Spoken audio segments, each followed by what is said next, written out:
بسم اللہ الرحمن الرحیم۔ عزیز طلباء، گزشتہ لیکچر میں ہم نے لیاقت علی خان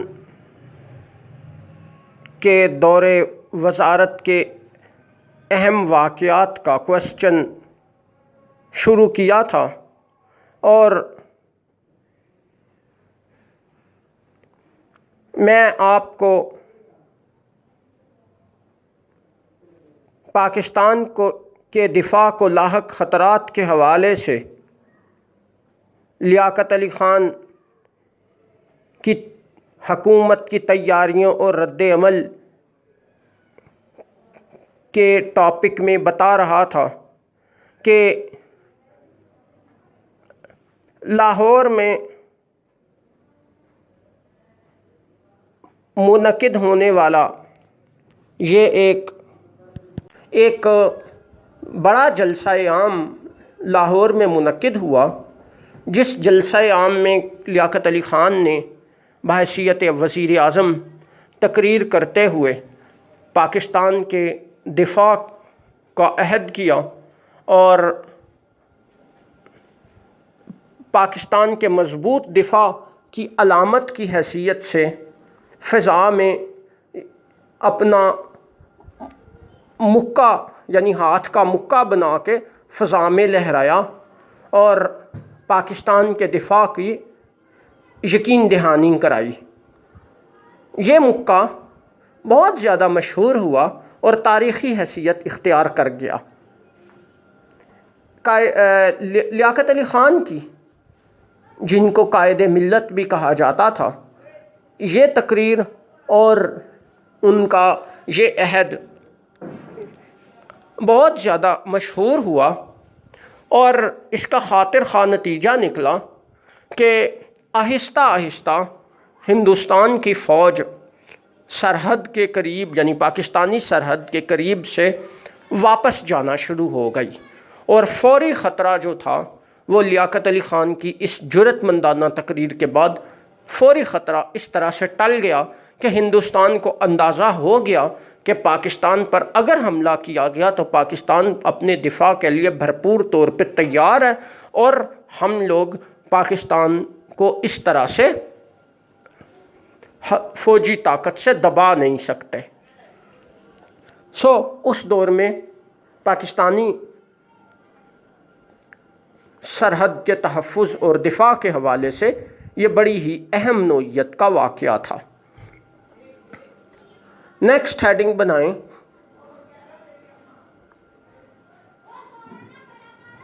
پاکستان کے کرنسی نوٹوں اور سکوں کی تیاری کا آغاز۔ پاکستان کے کرنسی نوٹوں اور سکوں کی تیاری کا آغاز اکتوبر 1948 عیسوی، اکتوبر 1948۔ پچھلے ٹاپک میں میں نے آپ کو بتایا تھا کہ پاکستان کی کرنسی کے نمونے کے طور پہ ایک سیٹ تیار کر کے نوٹوں اور سکوں کا قائد اعظم کے پاس پیش کیا گیا اور قائد اعظم سے منظوری حاصل کی گئی۔ اس کے بعد یہ وہی سلسلہ ہے جو اس ہیڈنگ میں ہم پڑھ رہے ہیں۔ اس کے بعد ان نوٹوں اور سکوں کی تیاری کا انتظام کیا جانا تھا، چنانچہ کراچی میں نوٹ چھاپنے کا ایک کارخانہ اور لاہور میں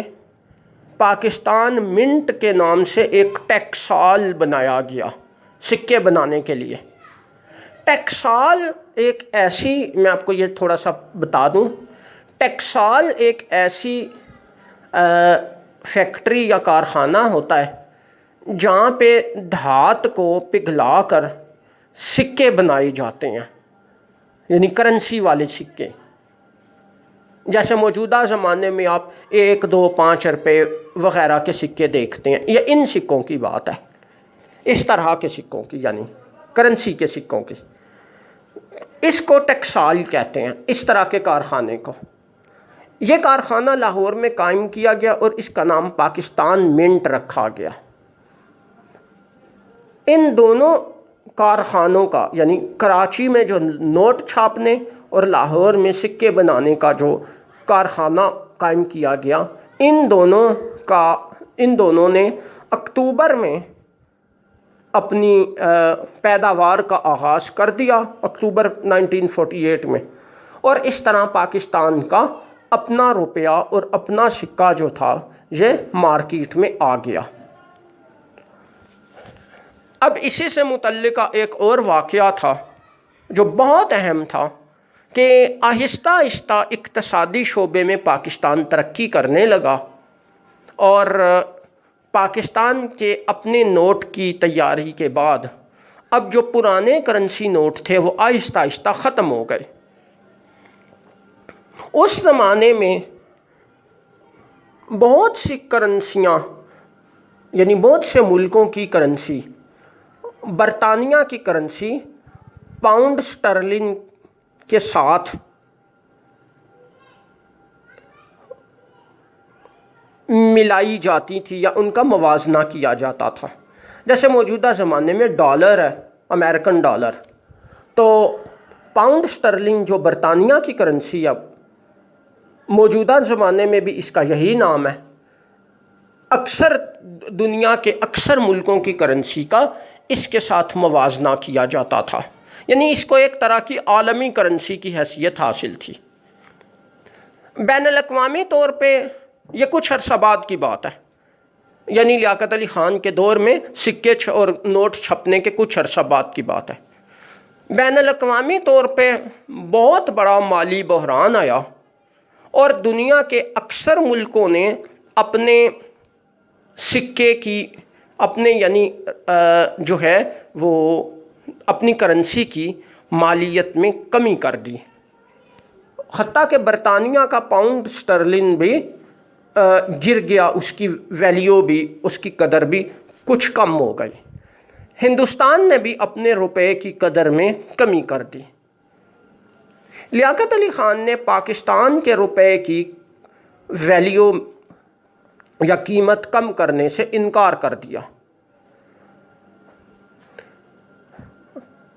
یہ انتہائی درجے کا جرأت مندانہ اقدام تھا جو لیاقت علی خان نے اس حوالے سے کیا، کیونکہ اگر پاکستان اس وقت اپنے سکے کی مالیت میں کمی کرتا تو کئی حوالوں سے پاکستان کو شدید نقصان اٹھانا پڑتا۔ ہندوستان نے اس پر شدید احتجاج کیا اور ہندوستان میں پاکستان کا اقتصادی بائیکاٹ کرنے کی باتیں بھی ہونے لگیں۔ اب پاکستان کو اپنی ضرورت کی، بلکہ بنیادی ضرورت کی بعض چیزیں ہندوستان سے ملتی تھیں جو بہت امپورٹنٹ تھیں، خاص طور پہ کوئلہ۔ میں ایک مثال دے رہا ہوں، صرف کوئلہ بہت امپورٹنٹ تھا، کیونکہ اس زمانے میں ریلوے کے انجن کوئلے سے چلا کرتے تھے اور وہ کوئلہ ہندوستان سے آتا تھا، یا اس کوئلے کا بڑا حصہ ہندوستان سے آتا تھا۔ سو پاکستان کے لیے یہ بہت امپورٹنٹ تھا، بہت امپورٹنٹ تھا۔ اس طرح اور بھی کافی ساری چیزیں تھیں، میں صرف آپ کو ایک مثال دے رہا ہوں مختصر کرنے کی خاطر۔ تو ہندوستان کا جو اقتصادی بائیکاٹ تھا، ہندوستان کا یہ خیال تھا کہ یہ پاکستان کے لیے تباہ کن ثابت ہوگا، لیکن پاکستان نے متبادل انتظامات کیے جن کی وجہ سے پاکستان پر کوئی خاص منفی اثرات مرتب نہ ہوئے۔ پاکستان کو لیاقت علی خان کے اس جرأت مندانہ فیصلے کا کافی زیادہ اقتصادی میدان میں فائدہ ہوا، اور بہت سارے لوگوں نے یہ بات تسلیم کر لی کہ پاکستان آہستہ آہستہ اقتصادی شعبے میں نہ صرف مضبوط بنیادوں پر کھڑا ہوتا جا رہا ہے، بلکہ کچھ وقت تک ہندوستان سے بھی آگے نکل جائے گا۔ یہ اپنی نوعیت کا اقتصادی شعبہ میں کے حوالے سے لیاقت علی خان کے دور میں انتہائی اہم نوعیت کا اقدام تھا۔ نیکسٹ ہیڈنگ بنائیں، کشمیر میں ہونے والی جنگ بندی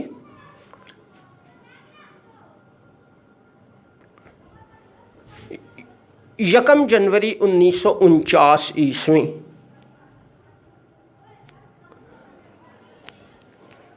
میں نے آپ کو پہلے تفصیل سے بتایا تھا کہ جن حالات میں کشمیر میں جنگ کا آغاز ہوا، پاکستانی فوج کشمیر میں دفاعی جنگ لڑ رہی تھی، ہندوستان نے اس بات کو محسوس کر لیا کہ آہستہ آہستہ پاکستانی فوج اور کشمیری اور قبائلی مجاہدین ہندوستان کے ہاتھ سے کشمیر چھینتے جا رہے ہیں۔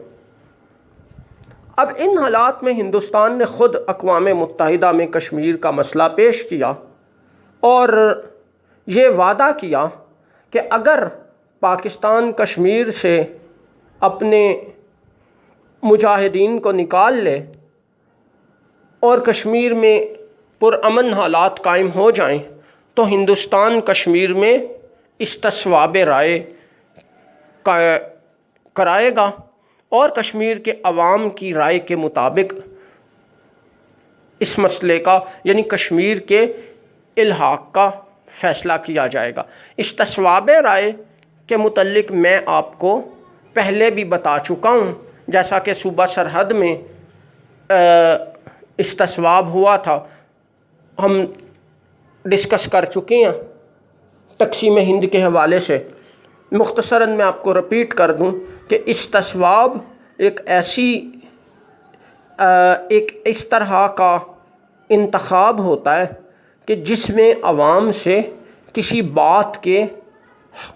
حق یا مخالفت میں یعنی آسان زبان میں ہاں یا نہ میں رائے لی جاتی ہے۔ جیسے الیکشن میں عوام نے کسی ایک امیدوار کا انتخاب کرنا ہوتا ہے، کسی ایک امیدوار کو ووٹ دینا ہوتا ہے، اس طرح استصواب جس کو انگریزی میں ریفرینڈم کہتے ہیں، اس میں عوام نے ووٹ ڈالنا ہوتا ہے ہاں یا نہ کی شکل میں، یعنی یہ کام کیا جائے یا نہ کیا جائے، اس کے حوالے سے عوام نے رائے دینی ہوتی ہے، اس کو استصواب کہتے ہیں۔ تو ہندوستان نے اقوام متحدہ میں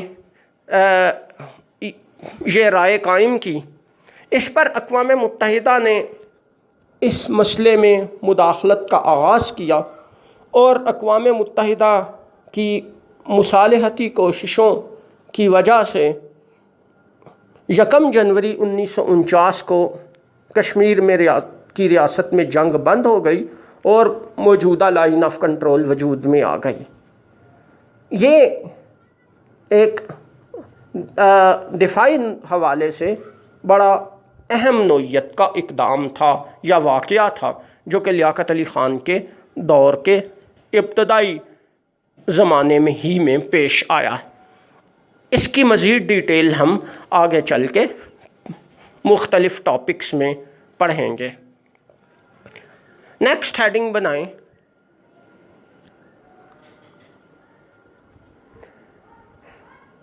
متروکہ املاک اور جائیدادوں کے تحفظ کا معاہدہ۔ متروکہ املاک اور جائیدادوں کے تحفظ کا معاہدہ 1948 عیسوی 1948۔ 1948 کے آغاز میں ہی جنوری میں ایک اہم واقعہ یہ پیش آیا، 1949، 48 نہیں، میرے بولنے میں غلطی ہو گئی، 1949 1949۔ میں رپیٹ کرتا ہوں ہیڈنگ کو تاکہ کریکٹ کر لیں۔ متروکہ املاک اور جائیدادوں کے تحفظ کا معاہدہ 1949 عیسوی 1949۔ 1949 کے سال کے شروع میں ہی جنوری میں ایک اہم واقعہ پیش آیا اور وہ یہ تھا کہ پاکستان اور بھارت کی حکومتوں کے درمیان ایک معاہدہ ہوا۔ یہ معاہدہ بھی لیاقت علی خان کی کوششوں ہی سے طے پایا اس معاہدے میں یہ طے کیا گیا کہ دونوں ملکوں میں مہاجرین اپنی جائیدادوں کو بیچ سکیں گے، ان کی تبدیلی کر سکیں گے۔